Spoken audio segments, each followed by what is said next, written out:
मी संजीव चांदोरकर. आपण गेली अनेक वर्ष JNNURM आणि अलीकडच्या काळामध्ये स्मार्ट सिटी ह्या संकल्पनांबद्दल मीडियामधून ऐकलेलंच असेल. ह्या सगळ्या ज्या योजना येत आहेत केंद्र सरकारकडून, राज्य सरकारकडून, त्याच्या गाभ्यामध्ये नागरी पायाभूत सुविधा तयार करणे, त्याचा वित्तीय पुरवठा, त्याचे नियोजन हे सगळे विषय आहेत.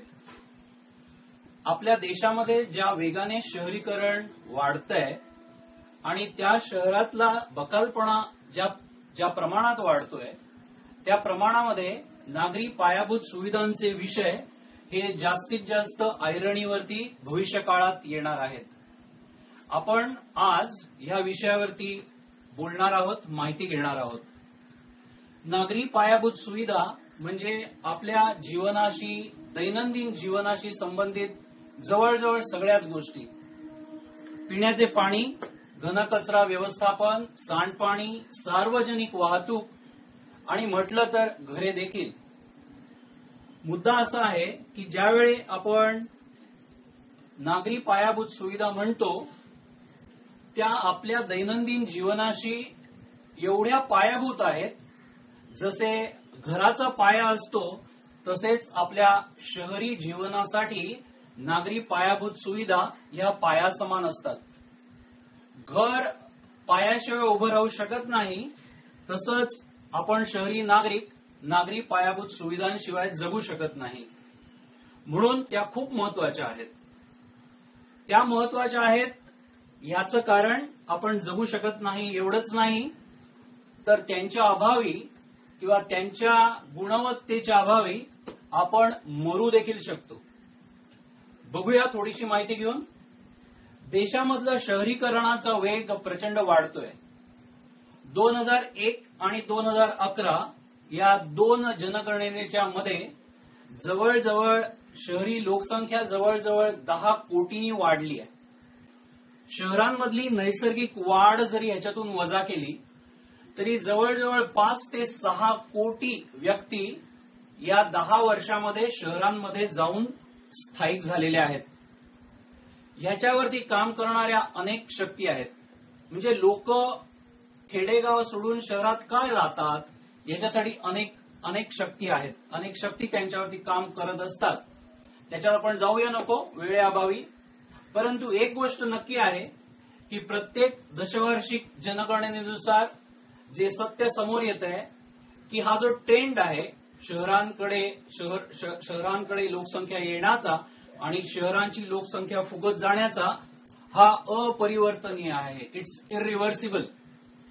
आणि ही जी लोकसंख्या येत आहे ती लोकसंख्या बहुतांशा ज्याला निम्न आर्थिक स्तरातील लोक किंवा लोकसंख्या म्हणता येईल, अशा समाज घटकातून, अशा आर्थिक घटकातून हे लोक येत असतात.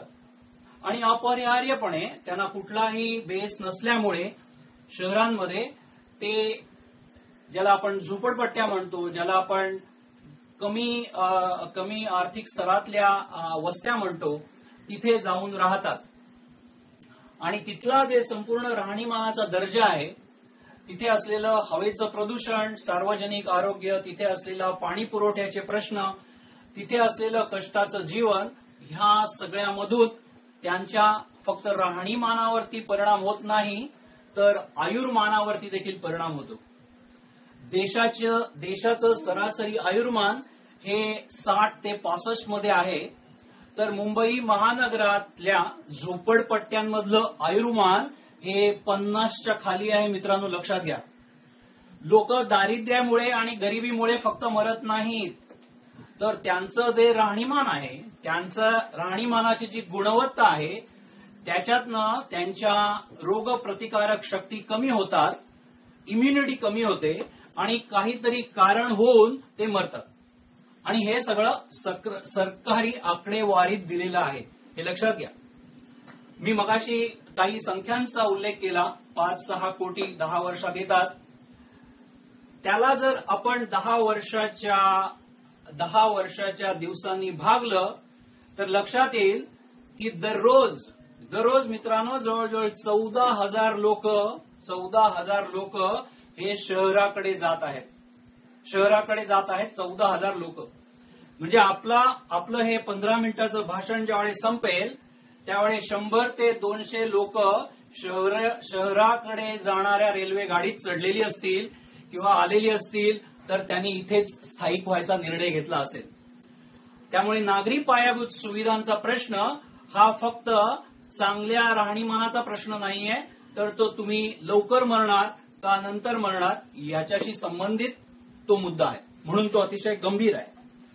मी मगाशी पायाभूत सुविधांच्या संदर्भातलं मुद्दा मांडला की पायाभूत सुविधा या घरातल्या पाया समान असतात.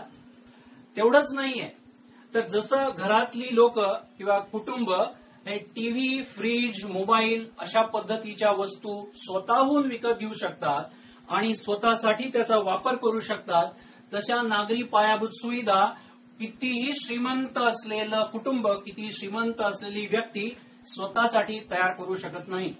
कोणी असं नाही म्हणू शकत की मी माझ्या सांडपाण्याचं काय ते करीन, मी माझ्या घरात तयार झालेला कचरा स्वतःहून काय ते बघीन, मी माझा कार घेतलेली असेल तर मी माझा रस्ता तयार करीन.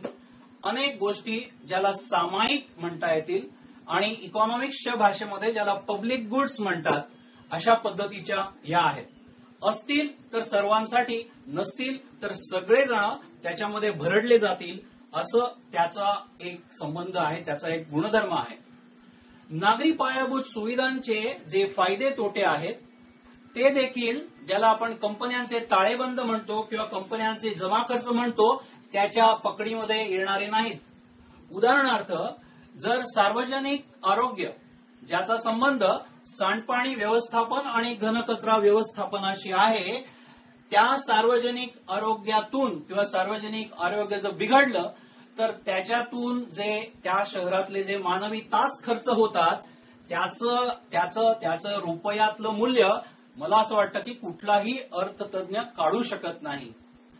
हे देखील प्रस्थापित झालेलं आहे. वर्ल्ड बँकच्या अभ्यासानुसार हे प्रस्थापित झालेलं आहे की जर पिण्याच्या पाण्यासाठी, शुद्ध पिण्याच्या पाण्यासाठी जे मानवी शरीराला लागतं, जी शुद्धता लागते, तसं पिण्याचं पाणी जर पुरवलं आणि ते पुरवताना जर $1 खर्च आला, मग तो खर्च नगरपालिकेने केलेला असेल किंवा केंद्र सरकारने केलेला असेल, तर त्याच्यातनं लोकांचं जे आरोग्य वाढतं, त्याच्यातून लोकांची जी आजारपणं कमी होतात, त्यातून जवळजवळ $12 आरोग्यावरती होणारा खर्च वाचत असतो. म्हणजे समजून घ्या, $1 जर गुंतवणूक केली शुद्ध पिण्याच्या पाण्याच्या प्रकल्पामध्ये, तर समाजाचे म्हणून, मग ते सरकारी इस्पितळातले असू देत किंवा व्यक्तींच्या स्वतःच्या खिशातून जाणारे असू देत, $12 वाचू शकतात. हे आपण समजून घेऊया. ह्या सगळ्या ज्या गोष्टी आहेत नागरी पायाभूत सुविधांच्या, ह्या ज्याला संरचनात्मक गोष्टी आहेत, स्ट्रक्चरल गोष्टी आहेत, त्या गेल्या 300 वर्षात ज्यावेळेस शहरीकरण युरोपात चालू झालं, 300-400 वर्ष त्या बदललेल्या नव्हत्या आणि ह्याच्याही पुढे शेकडो वर्ष त्याचे जे गुणधर्म आहेत ते बदलणार नाहीयेत.